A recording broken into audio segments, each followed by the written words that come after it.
DWIZ. Nagbabalita ng tama, naglilingkod ng tama.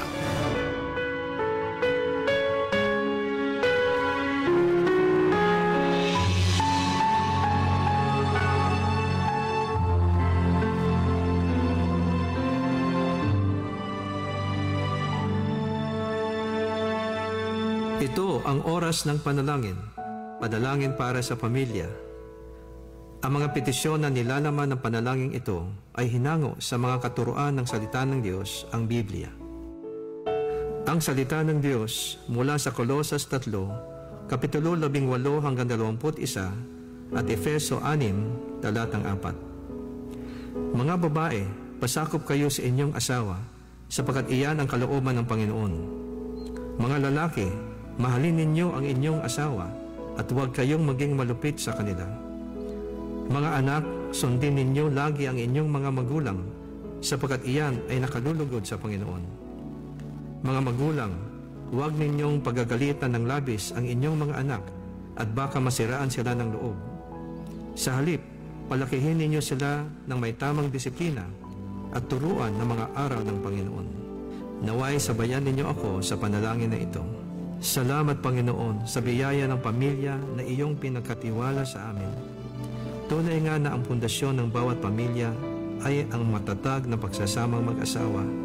Kaya't aming idinadalangin na sa iyong biyaya at kalakasan, lalong mag-alab at manaig ang pag-ibig, katapatan, paggalang, pagpapasensya at pagkakaisa ng mag-asawa sa isa't isa.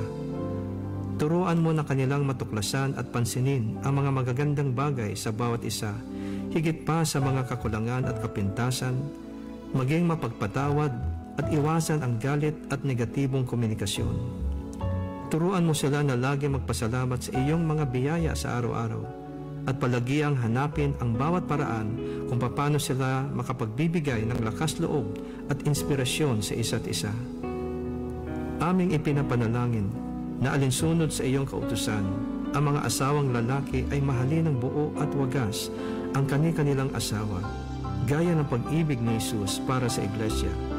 Iyong turuan ang mga asawang lalaki na maging maunawain at pakitunguhan na may paggalang ang kanilang asawang babae upang walang makahadlang sa kanilang mga panalangin. Amin ding idinudulog sa iyo ang mga asawang babae na tulad din ng iyong pinag-utos, sila ay magpasakop at magpakita ng paggalang sa kanilang mga asawa dahil iyong itinalaga na ang lalaki ang ulo ng kanyang asawa. Pagkalooban mo ng banal na takot ang puso ng mga may asawa nang sila ay maging tapat sa kanilang asawa sa habang panahon. Iyo silang ilayo sa lahat ng uri ng tukso na makakapinsala sa kanilang pagsasama at sa kinabukasan ng kanilang mga anak. Pagkalooban mo ng tunay na pagsisisi at pagbabago ang puso ng mga may asawa na nahulog sa tukso o bumali ng kanilang sumpaang banal sa iyo at sa kanilang asawa. Panginoon, aming ipinapanalangin din ang aming mga anak na sila ay iyong protektahan, iligtas sa kapahamakan, pinsala at karamdaman. Pagkalooban ninyo sila ng banal na takot sa iyo at kakumbabaan upang kanilang igalang ang kanilang mga magulang at dinggin ang aral ng kanilang ama't ina nang sila ay mamuhay ng matagal na may karunungan at kasaganahan. Iyong pagtibayin ang loob ng aming mga kabataan, O Diyos, nang sila ay umiwas sa masasamang hilig at mga tukso ng kanilang henerasyon. Sa halip ay pagsikapan nilang maging matuwid, makatarungan, tapat, mapagmahal at mapayapa, magkaroon ng pusong malinis at marunong tumawag sa Panginoon. Pagkalooban niyo sila ng tibay na loob, nang pagsikapan nilang laging gawin ang matuwid sa iyong mga mata, maging responsable sa kanilang mga desisyon at kilos, at maging makumbaba sa pag-amin ng kanilang mga pagkakamali. Iyo silang turuang magtiwala sa iyo sa lahat ng oras at magtiyaga sa kanilang mga pagsisikap at maging matatag kapag nakaharap ang kabiguan. Iyong ipreserba ang iyong layunin para sa kanila at ipahintulot na matupad ito sa kanilang mga buhay upang ang pagpapala mo ay kanilang mapanatili at maipamana sa kanilang mga salinlahi. Maraming salamat, O Panginoon, sa iyong pagtugon sa aming mga dalangin na ito sa pangalan ni Jesus. Amen.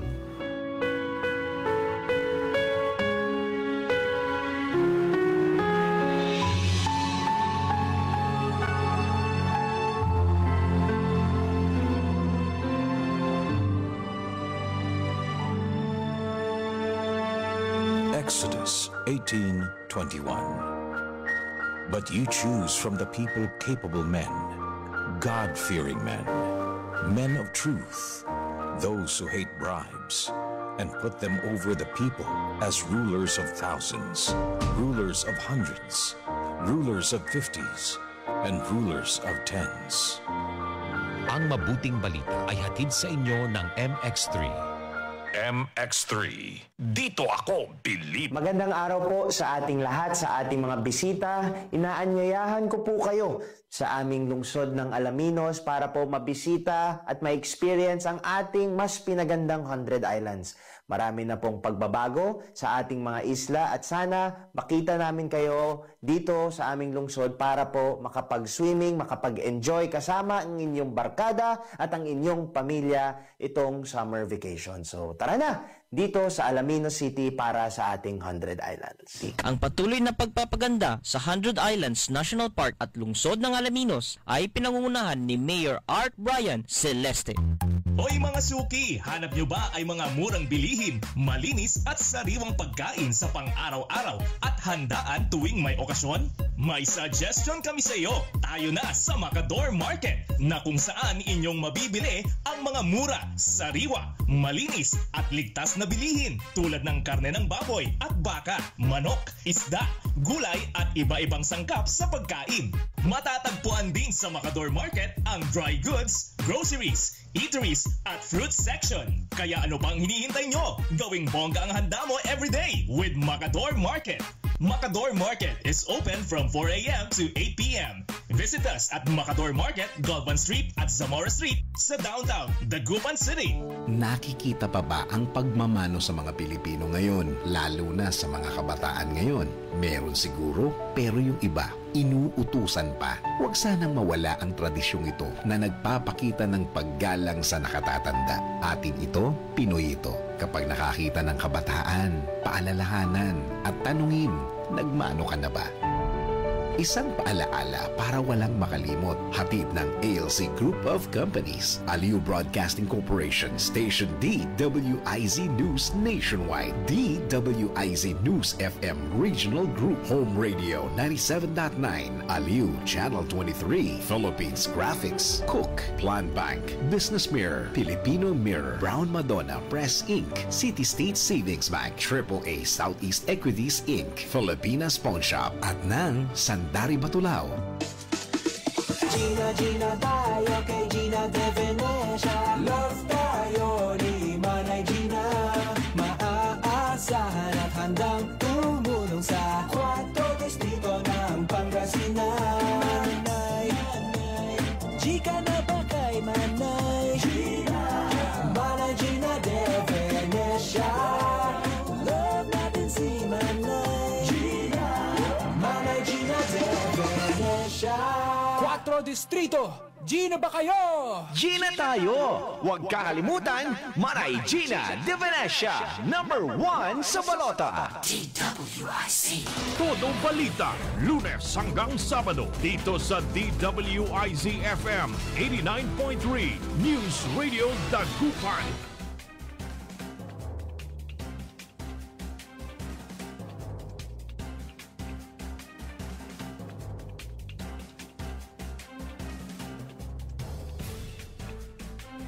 Good morning mga kaibigan. Naimbag nga bigat kanyayo amin na po. Araw ng Biyernes, ngayon ay May 9 at oras na ng ating programang Todo Balita at Komentaryo sa DWIZ Dagupan. Muli tayo ay magkakasama-sama hanggang alas 6 ng umaga.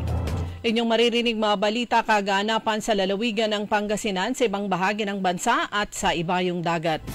Ang inyong katoda balita, ako si Liway Manantan para Gire. Ang aking partner si Kaaron Susanya daw at sa technical kasama natin si Kaaron Edwin Inong. Sa ulo ng mga balita sa Balitang Nasyonal, COMELEC tinabla European Union observers.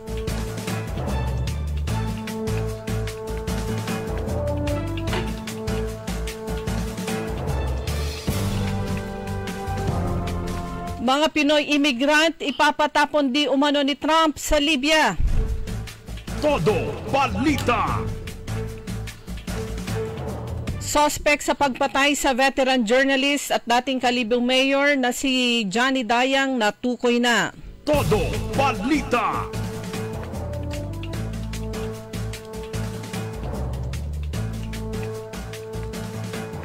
Sa balitang lokal, DepEd Region 1 ikinaskade ang pahayag ng Central Office patungkol sa suporta ng DepEd sa darating na eleksyon.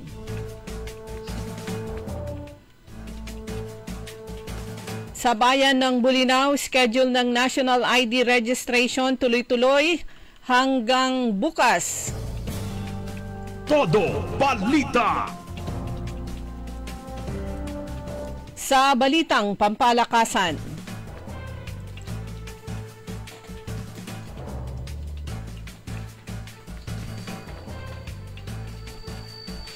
TNT kukonekta ng back-to-back win sa kasalukuyang PBA Games. Todo Balita.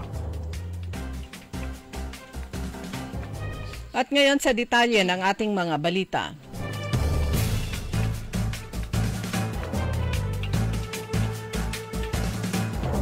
Hindi pinagbigyan ng Commission on Elections o COMELEC ang hiling ng European Union Election Observation Mission na mapahintulutan silang makapasok sa mga polling places sa panahon ng pagdaraos ng 2025 midterm elections sa bansa sa May 12.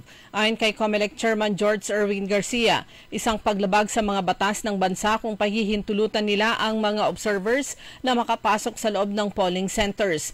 Tinukoy ni Garcia ang 1987 Constitution, gayon din ang probisyon ng Omnibus Election Code sa ilalim ng Article 7, Section 52 KB.2 na nagsasaad na members or units or any citizens group or organization so designated by the COMELEC except its lone duly accredited watcher will not be allowed to enter any polling places except to vote and shall, if they so desire, stay in an area at least 50 meters away from the polling place. Bagamat pinahihintulutan ng mga dayuhan na mag-obserba sa halalan sa bansa, hindi sila maaring pumasok sa loob ng alinmang polling place nang walang pahintulot ng chairman ng Electoral Board. Ilang araw bago ang halalan, sa Mayo 12 patuloy na nangunguna sa karera sa Senado sila CMD Senatorial Candidate Erwin Tulfo ayon sa pinakabagong pre-election survey. Pinatitibay nito ang kanyang matatag na estado bilang consistent frontrunner sa mga survey ng pangunahing polling firm sa bansa. Sa pinakahuling SWS survey na sinagawa mula May 2 hanggang 6, na nanatiling mataas ang momentum ni Tulfo na nagkamit ng 45% voting preference. Kasunod ni Tulfo, sina Christopher Go, Tito Soto, Lito Lapid at Ben Tulfo. At kabilang rin sa mga nasa winning circle, sina Ping Lacson, Abby Binay, Ronald De La Rosa, Camille Villar, Pia Cayetano, Bong Revilla, Amy Marcos, Manny Pacquiao, Willie Revillame, Benhur Abalos at Bam Aquino. Tinawag na Senate President Francis Escudero na malupit ang napaulat na plano ng Estados Unidos na ipadeport sa Libya ang mga Asian immigrant, kabilang na ang mga Pilipino. Umani ng pagkondena mula sa ibang bansa ang mga human rights advocate ang nasabing plano ni US President Donald Trump na bahagi ng kanyang campaign promise sa mga mamamayan ng Amerika. Nabatid na pansamantalang itinigil ng US judge ang deportation proceedings ng mga Asian immigrants, kabilang na ang mga Pilipino sa Libya. Ayon kay Judge Brian Murphy ng Massachusetts, ang pagpapatapon ng administrasyong Trump sa mga imigrante sa Libya ay labag sa court order na inilabas niya noong March. Tinanggal ng PNP o ng National Police Commission ang pulis na nag-vlog na bumanat kay Pangulong Ferdinand Bongbong Marcos Jr. sa ginawang pagpapaaresto nito kay dating Pangulong Rodrigo Duterte. Nagdesisyon din ng NAPOLCOM na hindi maaring makapagtrabaho sa alimang sangay ng gobyerno si Francis Steve Fontillas at napatunayan guilty ito sa grave misconduct, unbecoming of a police officer, at disloyalty to the government. Dahil kinasuhan si Fontilla sa NAPOLCOM bago ito nag-resign sa Philippine National Police, itinuloy ang pagdinig sa kanyang kaso hanggang sa mailabas ang desisyon nitong Huwebes, Mayo 8. Naghain ng impeachment complaint laban kay Pangulong Ferdinand Marcos Jr. ang dating National Youth Commission Chairperson Ronald Cardema sa Kamara. Ang reklamo ay kaugnay sa pagpayag umano ng Pangulo na madala si dating Pangulong Rodrigo Duterte sa The Hague, Netherlands para harapin ang crimes against humanity sa International Criminal Court. Ipinost ni Cardema ang paghahain ng reklamo sa social media kung saan sinabi niya na ang Duterte Youth Party List ang magsisilbing endorser. Ito ang unang impeachment complaint laban kay Pangulong Marcos. Wala pa namang pahayag ang liderato ng Kamara kaugnay sa naturang impeachment complaint. Diniskwalipika ng COMELEC si Pasig City Congressional Candidate Christian Sia dahil sabihin nito sa mga single mom at body shaming sa dating staff. Ayon sa second division ng COMELEC, ang pahayag ni Sia ay hindi lamang inappropriate but unlawful and offensive to the principles that guide fair and respectful elections. His statement fall far below the standards required of those who wish to serve the people. Public office demands better and the people deserves no less. Ayon sa resolution ng second division. Sa isang campaign speech kamakailan, sinabi ni Sia na minsan sa isang taon, ang mga solo parent na babae na nireregla pa, na malinaw, nireregla pa at nalulungkot, minsan sa isang taon, pwedeng sumiping ho sa akin. Sakaling manalo si Sia sa May 12 elections, hindi ito ipoproklama at makakaupo sa Kamara de Representantes hanggang walang final decision sa qualification nito. Ito naman ay good news para sa isang ginang. Kung may tiyaga, may nilaga, ito ay ang matandang katawagang ito sa karanasan ng 52 years old na ginang na si Francisca Torres ng bayan ng Cuenca, Batangas. Isa sa Torres sa mga regular na tumatangkilik sa scratch, isa ito sa lottery game ng PCSO. At ibinahagi ni Torres na lagi siyang bumibili ng ticket pero kamakailan lang laking gulat niya nang mapanalunan niya ang halagang 200,000 pesos. Sinabi ni Torres na ng mga sandaling yun, isang ticket lang ng scratch ang kanyang binili na naging malaking sorpresa sa kanya dahil nanalo agad siya ng 200,000 pesos.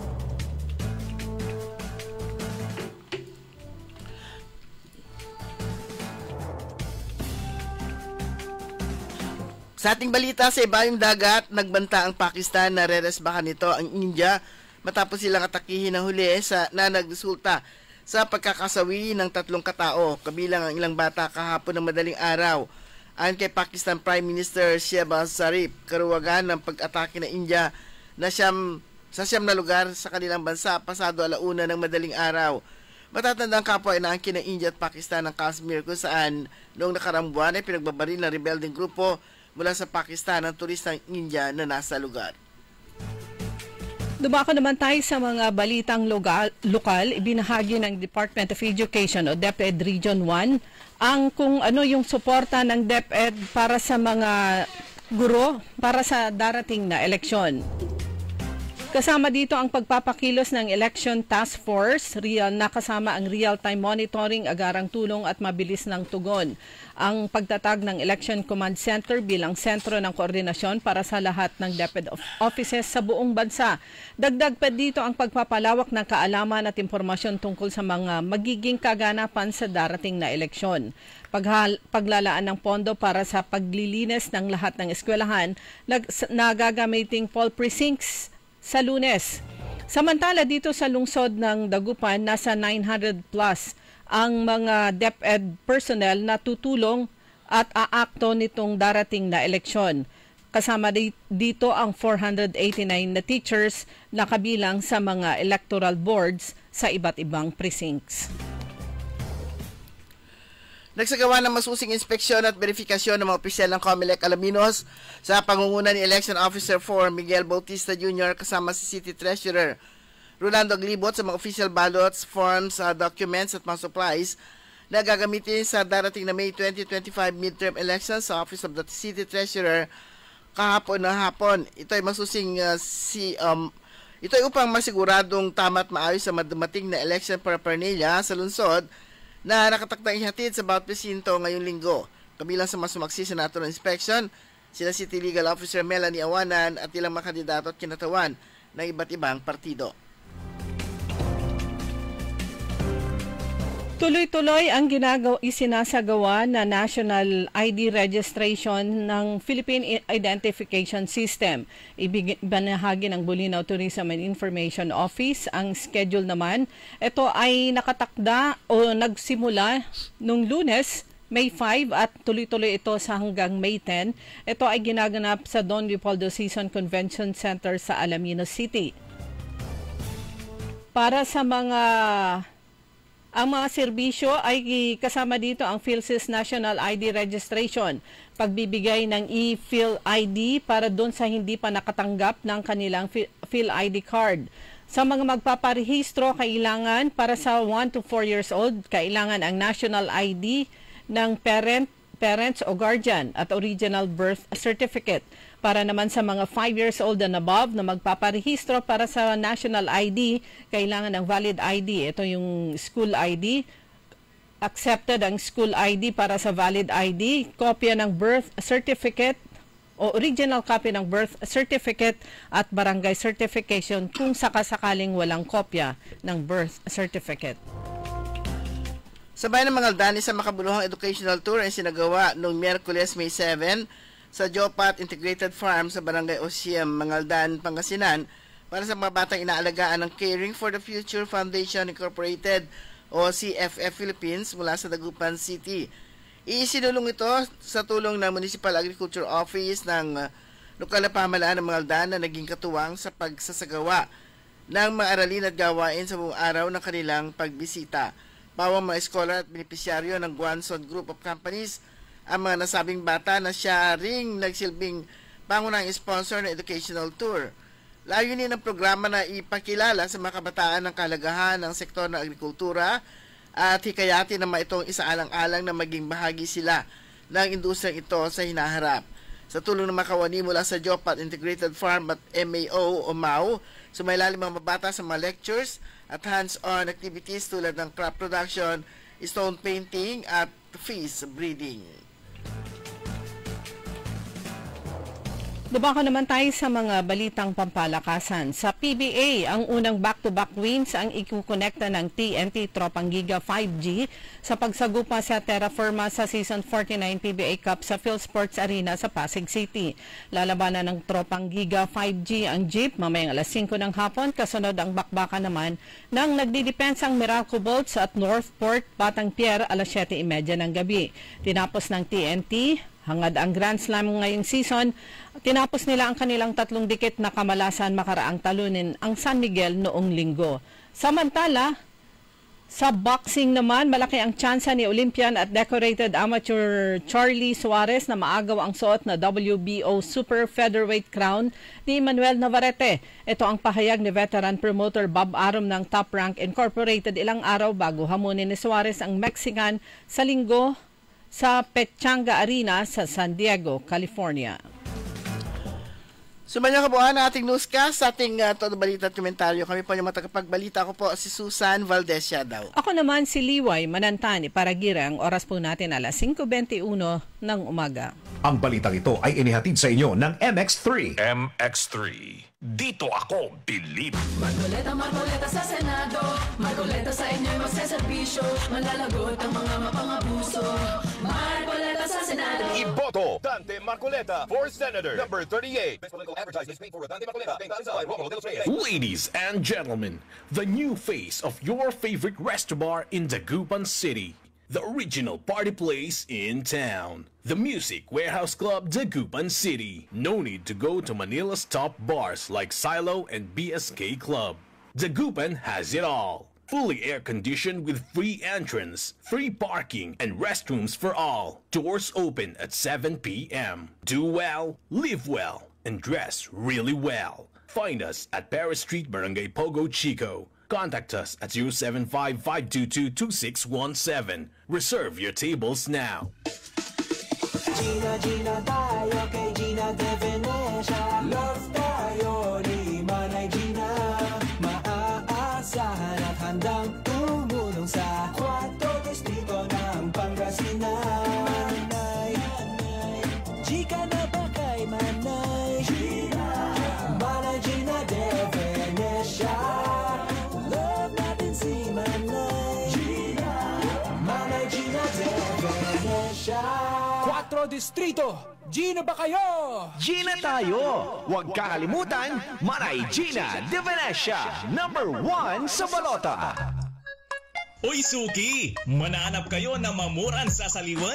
Malinis tan sariwan panangan para at agaw-agaw yapon siya no walay okasyon? Walay suggestion meet si kayo. Galila at Macador Market. Yatiman, makasaliw na mamura. Sariwa, tan malinis, yasasaliwan niya karne na baboy tan baka. Manok, sira, pising, tan nanduruman Ricardo para at panangan. Narumog yung at Macador Market susaliwan na dry goods, groceries, panangan, tan walamat sulakuan na prutas. Anthony Serenso alagaran nyo. Gawa yung nanduruma supon sa'yo agaw-agaw at Macador Market. Lukas agaw-agaw sa Macador Market. Manlapod alas 4 at palbangon. Hanggang alas 8 yalabi.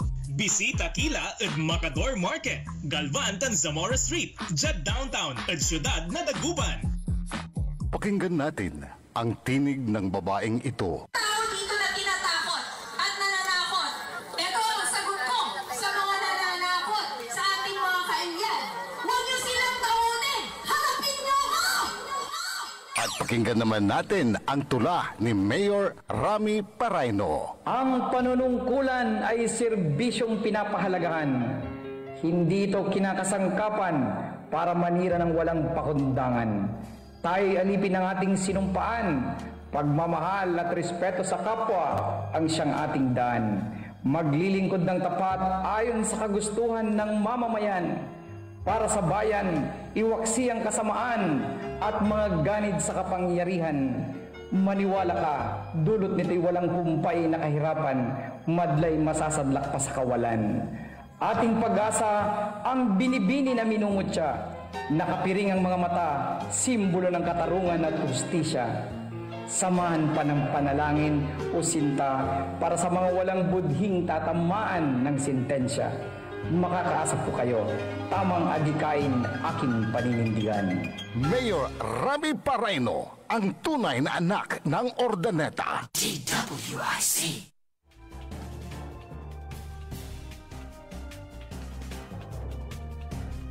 Oras na po natin mga kaibigan, alas 5:25 na po ng umaga sa pangalawang bahagi ng Todo Balita. Kasama nyo pa rin Liway Manantani Paragiren. At Susan Valdez daw. So talagang ilang tulog na lang mga kaibigan, bagamat meron yung mga ilang mga kababayan natin hindi makatulog sa gabi. Pero ilang tulog na lang, election na po. Yan po ay sa May 12 sa Lunes na, ngayon ay araw ng Biyernes. So ngayon, 9, 10, 11, tatlong tulog na lang, election na. At tandaan po natin, marami po tayong pipiliing mga lideres nitong eleksyon na to mula sa pagkasenador, mula sa Senado, hanggang sa municipal and city councilors, hanggang sa baba. Plus, syempre, huwag kalimutan ang party list. Kasama din po yun. Kung meron kayo napupusuan, isa lang ang piliin nyo dahil sa party list, isa lang ang pwedeng i-shade. Mahaba yung listahan, parang 100 plus yung party list na contenders, pero isa lang ang pipiliin ninyo doon. Isa lang ang iboboto nyo sa party list. Ayan, gaya nga nasabi mo, 3 araw na lang o 3 tulog na lang election na, kaya hindi na rin makatulog ang mga botante. Oh. Hindi lang kandidato, mga botante. Kasi ang common na paano na asaan na inur. Hindi nga banda kasaan no. Tapos ang kinilagsananda kami kanto yung coordinator ni ganito kanto mampipili. Yan. Noong na kayo pinili, mampasalamat kayo kasi celebrate ni Bagaman ang kayo yan. Hindi kayo binibili. Parang ganoon Yun, parang yun na lang yung nyo, yun na lang yung consolation ninyo kapag hindi kayo nilampasan ng inyong nilampasan da kayo yung pilad listaan sa labeto ni Bagaman agdasalon sa boto yo. Isang malungkot na balita. Ito post po ni Mayor Juliar Ayoy Resuello ng San Carlos City. Nakalagay po dito sa kanyang post, pray for Basista. Kinikilabutan ako. Pray for Basista, kasalukuyang nasusunog ang pamilihang bayan ng Basista. Mayor J.R. Resuello and Local Bureau of Fire Protection are on site. Tumutulong na po ang San Carlos City BFP Bureau of Fire para maapula ang apoy. So, kasalukuyan daw dyan sa bayan ng Basista. Kakalungkot naman. Magwi-weekend pa naman, syempre pag weekend, kasama na yan sa market day. Pero syempre, marami po ang nakadepende sa kanilang hanap buhay sa palengke. Pero yan nga po, pagdasal po natin na sana maapula agad yung sunog dyan sa palengke ng Basista. Ako naman, gusto ko itong post ni Biko Soto. Sabi niya, never respond to insults. The main purpose of an insulter is to make you act without thinking. Frustrate them with silence. So, di ba yung mga yung may mga nagaganap na talagang ginagalit ka talaga, tapos sila relax. Tapos, siyempre magagalit naman yung yung ginagalit. Tapos, yun yung gagamitin nila, panira sa kanila. Tapos, naka-video, splice nila yun. Tapos, lalabas silang masamang tao. Kaya sabi, never respond to insults. Frustrate them with silence. Yan, di ba? Tapos, nung ma-realize nila na ganun yung ginagawa, tahimik na sila kahit anong pang-insulto yung gawin nila. Yan, siguro alam nyo na kung saan yan. Okay, reminder pa rin po natin, special voting hours for senior citizens, PWDs, and pregnant women. And pregnant women, 5 a.m. to 7 a.m. So, dapat alas 4, gising na kayo. Bit nyo na yung inyong mga listahan at saka yung iba kasi yung mga yung PWDs kailangan yung kanilang mga yung kanilang mga guide. Kasama na rin nila yan. At para sa regular voters naman, kung ayaw nyo makipagsiksikan, kailangan alas 5 nandun na rin kayo. Para kinukuha nyo na o nakapila na kayo after ng mga senior citizens, kayo na yung kasunod. Yan, and time dun sa pagbubukas para naman sa alas 7, ito yung regular voting hour, natatagal hanggang alas 7 ng gabi. Wag nyo isipin yung, di ba, litaan doon kayo manayang. Huwag. Mas maaga yung matapos na kayong makaboto. At para tulong na rin nyo sa mga teachers kung maagang matapos para by 7 o'clock, wala na rin silang problema. At ito siguro palagi ko binigyan nila ng consideration yung init ng panahon. Kasi nga kung dati-dati, di ba, 3, natatapos ng 3, magsisiksikan, may kasagsagan na kaputaputangan. Yun yung pinakamainit na panahon. Yan, para pinaluwag na nila para hindi tayo masyadong hindi mahirapan po yung mga hindi mahirapan boss. Hindi mahirapan yung mga nangangasiwa sa eleksyon, yung mga Board of Election Inspectors. At saka mismo yung mga kandidato na rin para presko kasabi na di man natandanda ni may iboto da. Kasi pagka mainit, kasabi di man nabuisit ka lang minsan nalingwanan mo may nalingwanan mo may ibotom. Oo, pero pinakamaganda, gawa po kayo ng listahan. Kasi baka mamaya, nakagawa kayo, naiwan nyo naman, o wala kayong listahan, yung mga gustong-gusto nyong iboto, nakalimutan nyo, mamaya yung mga iniabot sa inyo. At maganda rin talaga yun na yung makikita nyo pag andun na kayo sa voting center. Maganda rin talaga yung may listahan na para mabilis matapos. Kasi kung sisilip pa kayo doon kung sino yung boboto nyo, medyo matatagalan, sayang yung oras. Ayan. Speaking about teachers, so ayon kay Attorney Frank Sarmiento, ang election officer ng lungsod ng Dagupan, yan, mas mahaba nga yung service hours ng teachers ngayon dahil alas 5 yung umpisa ng botohan, mag-umpisa para sa mga senior citizens, PWD at mga buntis. Pero dahil alas 5 magbubukas, kailangan daw alas 4 andun na sila sa schools. Mas mahaba yung kanilang service hours ngayon, pero mas itinaas naman yung kanilang take-home pay. So, yung honorarium nila ay para sa chairperson 12,000 pesos gross, para sa kanyang mga members ay 11,000. Samantala para sa mga support staff ay 8,000 yung kanilang tatanggapin. Tapos, so itinaas yung kanilang honorarium, yung kanilang tax rate ibinaba from 20%, ito ay binaba sa 15%. Pero yung kanilang service credits, yung dating earning 5 days yung kanilang pagsisilbi ngayon ay equivalent to 10 days service credit. So yan naman yung mga adjustments na ginawa ng COMELEC para siyempre sa ating mga teachers na pinili pa nila na mag-serve nitong election na to. Okay, sa iba pa rin po natin mga balita sa mga mahilig kumain ng tahong at iba pang klase ng shellfishes. Dito po sa Pangasinan, nagagaling po karamihan dyan sa 1st District, particularly Bolinao and Anda. So ito pong pinaka-latest shellfish bulletin number 11, last May 5, yung result lumabas ng May 5. Yung mga shellfishes collected and tested from Zamboanga del Sur, Tantanang Bay in Zamboanga, Sibugay Province, coastal waters of Bolinao and Anda in Pangasinan are still positive for paralytic shellfish poison, ayan, or toxic red tide. Kaya, yan, hindi mo na safe kumain po ng mga shellfishes na galing po ng Bolinao at saka po ng Anda. Okay, ang bilis po ng oras natin mga kaibigan. Ganap na po lang 5:34. Babalik po tayo pagkatapos po lamang ng ilang paalala. Papalakas ng papalakas, palinaw ng palinaw, mga balita at impormasyong naiintindihan dahil malinaw mong nalaman. Tutok lang sa DWIZ. Mula umaga hanggang gabi, updated on air and online. DWIZ. Nagbabalita ng tama, naglilingkod ng tama. DWIZ. Makisali sa mainit na talakayan sa Karambola. Live na napapanood ang Karambola via DWIZ 882 Facebook page.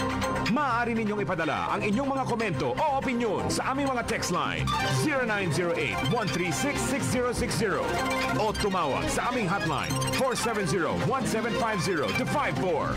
Karambola Nationwide. Huwag papayag na wala kang alam sa balita. Maiiwan ka niyan. Huwag kang papayag na hindi mo alam ang latest. Out of place ka niyan. Programang hatid ang tamang balita at tamang impormasyon. Hindi lang sa Maynila, kundi sa buong bayan. Ronda Pilipinas. Pinakabago at pinaka-updated na mga pangyayari. Ihahatid live.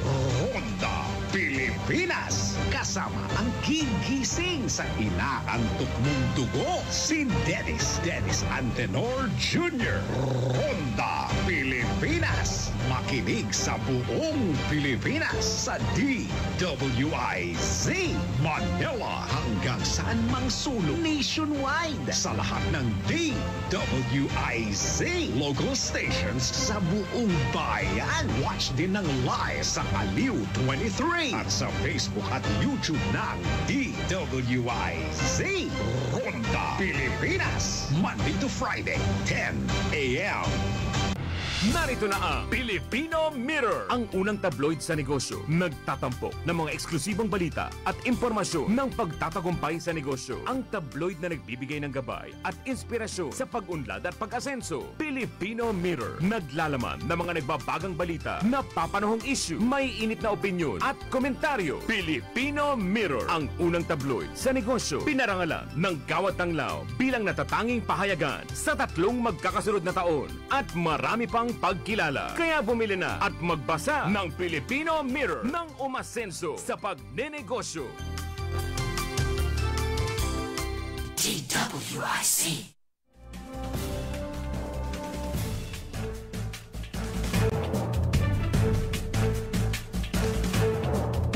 Oras na po mga kaibigan, alas 5:37 ng umaga. Ayan, at nasa bahagi na po tayo ng paghatid naman po natin na ating mga balita mula sa ating lalawigang ang galing, ang lalawigan po ng Pangasinan. So, nung isang araw, actually kahapon lang yon, meron tayong pinarinig pinarinig po natin about Dear God. Ayan. So, may nag-request po ulit. Buti na lang merong bagong Dear God, si Governor. Yung una, Dear God, ang ano niya, laban lang para mabuhay. Ito ngayon naman ay tungkol sa liwanag sa likod ng trahedya. Ayan, gusto ko rin marinig yon. So, ka Edwin, ready na, si Governor.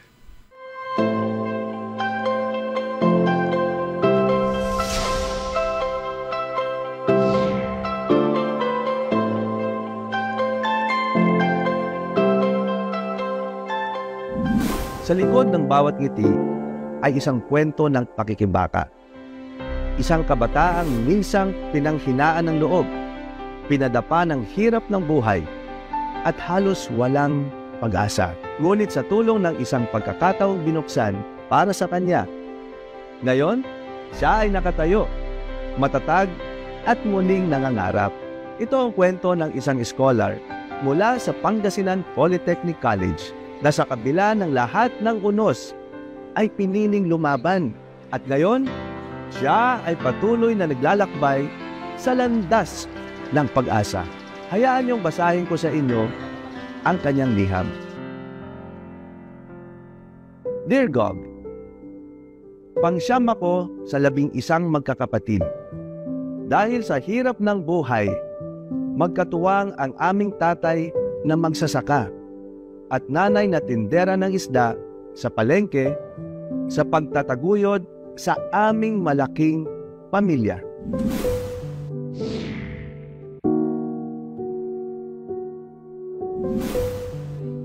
Taong 2023, pumanaw ang aming ina dahil sa cardiac arrest.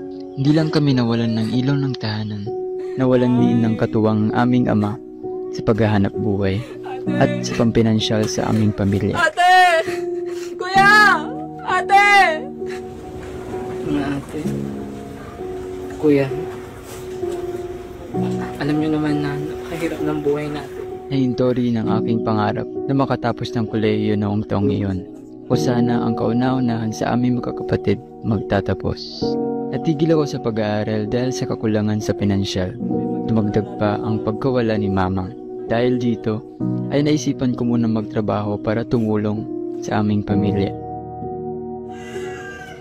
Sa panahon ng pagtatrabaho, ay dumating ang isang hindi inaasahang aksidente. At dahil dito, ay na-fracture ang aking shin bone. Tao po!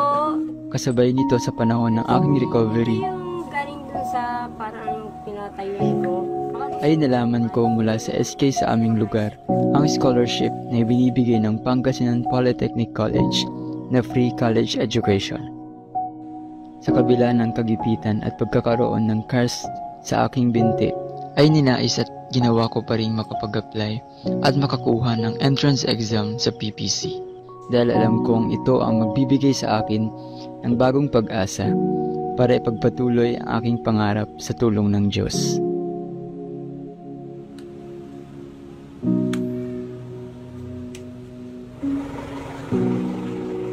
Sa unang 3 buwan, araw-araw akong nagbibiyahe mula mga Tarem hanggang Lingayen.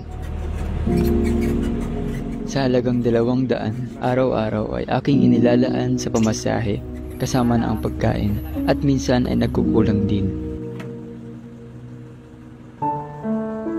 Ay, alam niyo ba, napakasaya sa school. Ang daming tinuturo ng teacher namin. Minsan ay mabigat ito para sa aking papang na mag-isang nagtataguyod sa aming pamilya. Kasi ang babadin po ng classmates ko. Kaya dumating din ang punto na muntik na akong hindi makapagpatuloy sa pag-aaral, sa pagpasok dahil sa kawalan ng pinansyal. Ngunit ang mga guro ko sa PPC ay may malasak at nariyan na nag-e-encourage sa akin na magpatuloy sa kabila ng kakulangan. Excuse me po, ma'am. May guro na nakakita ng pagpupursige ko. Kinausap niya ako at tinulungan akong magkaroon ng free boarding assistance. Mula noon ay lingguhan na lang akong umuwi sa aming bayan. Malaking tulong at ginawa iyon sa akin at sa aming pamilya. Unti-unti na akong lumalapit sa aking pangarap.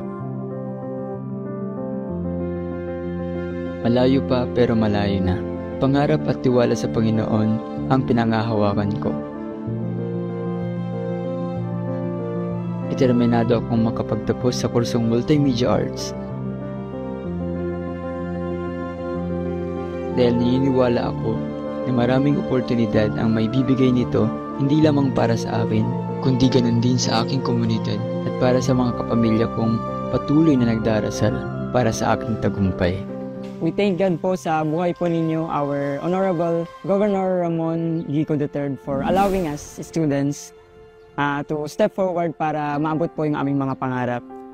PPC became a bridge of opportunities, not just sa akin po, maski maging sa mga kabataan po na nag-aaral sa PPC at sa mga kabataan pa po na nahihirapan pong makatumtong sa kolehiyo. With such a free and inclusive education at dedicated at mga amazing staff po and faculties ng PPC, mas na-encourage pa po ako na mag-aaral ng mabuti. Naway marami pa po kayong mga kabataan na matulungan at naway magtuloy-tuloy pa po yung inyong serbisyo.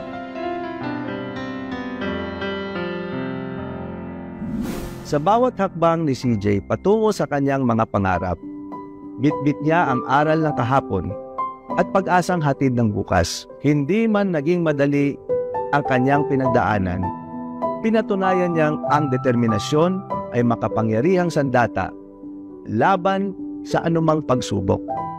At sa likod ng tagumpay na ito ay ang mga taong tahimik na tumutulong, gaya ng mga sumusuporta sa ating mga scholars at patuloy na nagbibigay ng oportunidad sa mga kabataang gaya ni CJ.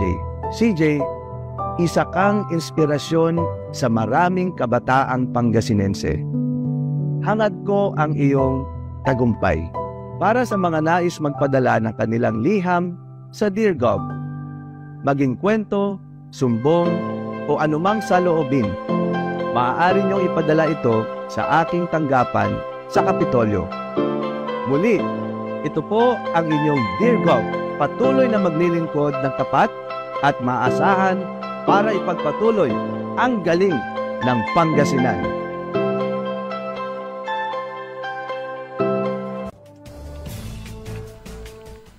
Ayan, Dear Gov, bakit mo naman ako pinaiyak? Nakaka-touch yung mga kwento ng kwento nitong mga nagpapadala ng sulat kay Gob. At si Gob, bagay na bagay din niya yung role niya, no? Na parang Charo Santos at Mel Chanco. Di ba Mel Chanco meron din?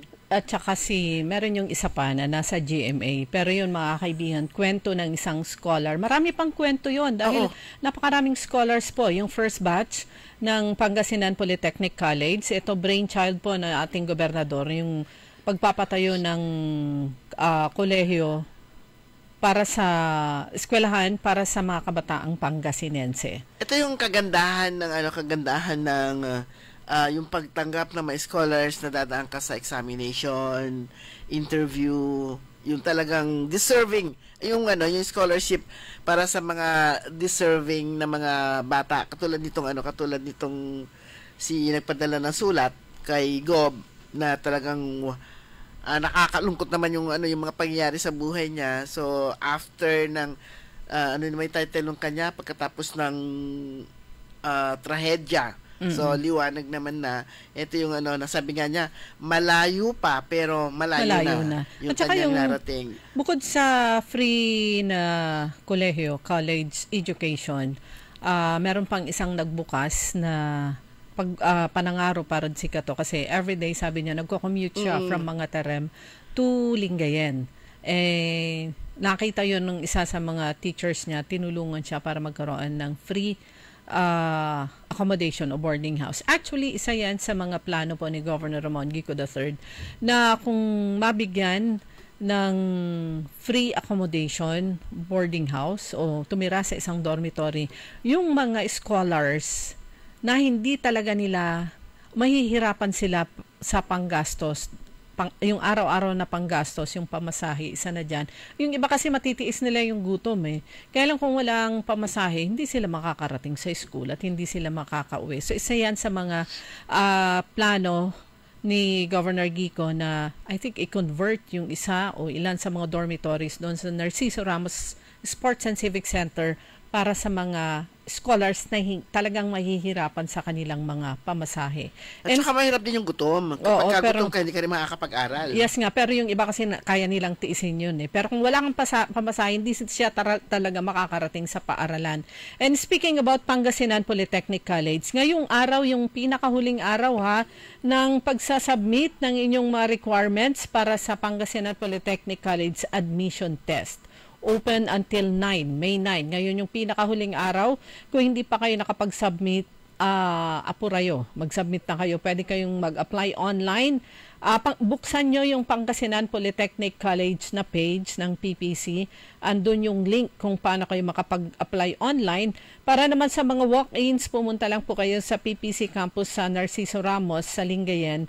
At dalhin nyo po yung mga requirements, copy ng grades at saka passport size ng picture. Para sa mga incoming first year yan, yung 700 na first year nung nakaraang taon, magsi-second year na sila.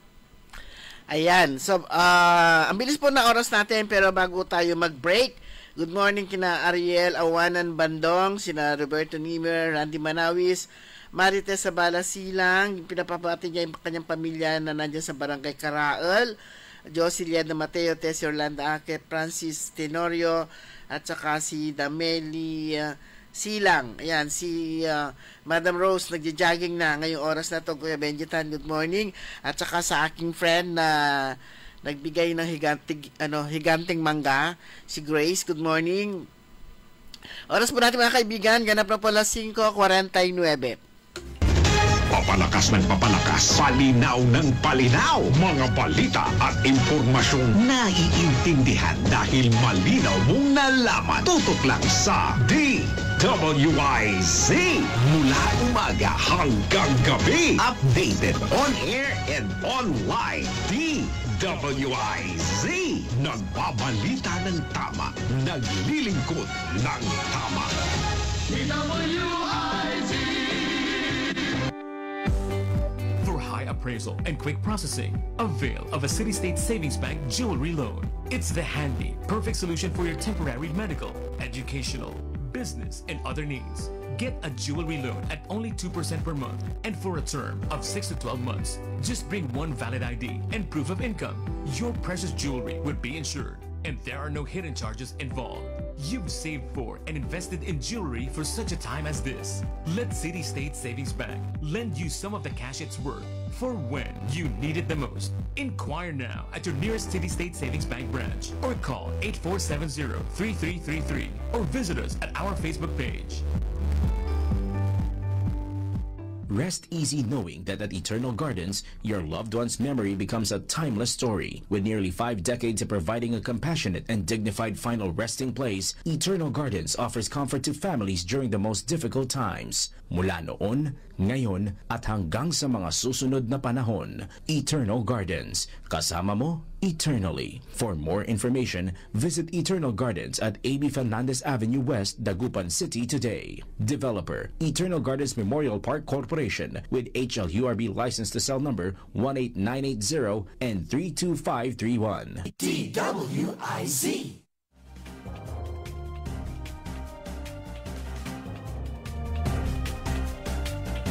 9 na minuto na lang mga kaibigan bago maglas 6 ng umaga. Good morning kay Atchicor Aquino at Kuya Mar dyan sa may Barangay Tubeng dito sa lungsod ng Dagupan. At good morning naman sa mga kasamahan ni retired police officer Ricardo Rick Rivita. Sipag niya na umikot-ikot dun sa 6th District.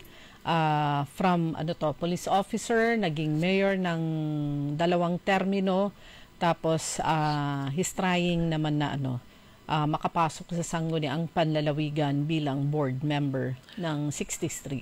Ayan, reminder natin sa ating mga tagapakinig. Meron pang konti na lang yung ating gamot na pinagkakalumpo dito sa ating butika sa radyo, sponsored by Councilor Dada Reyna. Ayan, year 3 na po ito. Tuloy-tuloy po ito na pagbibigay po natin ng mga gamot dito sa DWIZ, sa ating butika sa radyo programa po ng Inner Wheel Club of Downtown Dagupan at saka ng DWIZ. Pero syempre po ang nagbibigay po ng mga gamot ay si Councilor Dada Reyna. Year 3 na ito. Pangatlong taon na po kasama po ang Inner Wheel at saka DWIC. Doon sa Urdaneta City, itong post ni Mama Angiko, ito po ay tumatakbo sa pagka-mayor sa lungsod ng Urdaneta. Ito yung mga na-miss natin nitong eleksyon na to, yung mga pag-cover sa mga malalaking rally. Pero dahil ano na nga, last day ng campaign bukas, no? Kasi 2 days before, wala nang campaign. Oo. So, baka lang ngayon na, wala na. Sa Urdaneta City, ang Team Maangiko, last na ngayon. Ayan, ang Team Maangiko, magkakaroon sila ng Meeting the Avance concert. So sabi ni Ginang Maangiko dyan sa Urdaneta City, kailian mag-ingay, umay kayon, intayon, ita ang maaramid team Meeting the Avance, May 9. Kasama ang buong persa ng Team Urdaneta. Ang galing. Ang venue nila ay, saan ko ba nakita yun? Eto. Alas 6 mamayang gabi yung kanilang Meeting the Avance concert. Bakit may kasamang concert? Kasi may mga tutugtog. Bukod sa mga kandidato na magsasalita sa pangunguna ni Ginang Maangiko, baka pupunta rin doon si Governor Gico at saka si Vice Governor Mark Lambino. At syempre, yung congressman ng 5th District, si Congressman Ramon Gico Jr. Sa San Vicente, Barangay San Vicente Bypass Road sa Urdaneta City. Yung mga taga-Urdaneta, alam nila yan. Magbubukas yung gates ng alas 6 ng gabi. Sana maging maganda ang panahon. So, kailan yan? Ulit? Mamayang gabi. Ito na yung last day na pwede silang mag-campaign kasi bukas, Sabado at Linggo, bawal na. 2 days before. So, bawal na. Pero, kurungan labala. Kurong. Itaas nyo yung mga antena nyo para alam nyo kung saan ang ganap. Parang ganda na. Kurong. Parang unan. Tapos narama ay, limbagsan ka na. Tsaka yung mga... eto yung real talk lang eh. Yung mga nambabatikos na si ganito, pakurong ka. Lahat naman may pakurong. Oo. Kaya lang, nung mapakurong kayo, parang yung mga pinafilan ng disqualification, ay kayo mampaparuntal. wag yung harapan. Sa kini mampapicture. Ganon. Ayan, amazing may selfie ni Uy. Oo, sa resibo. gusto na magkaroon ng resibo. Nakakaroon tuloy ng resibo yung kalaban. Meron silang proof. Ayan. Pero naman kapag pag tinawag mo yung vote buying, hindi naman siguro vote buying parang yung ginagawa, yung parang i-consulta. Meron siyang ayuda para ka lang, meron ka incentive para ka magpa-register.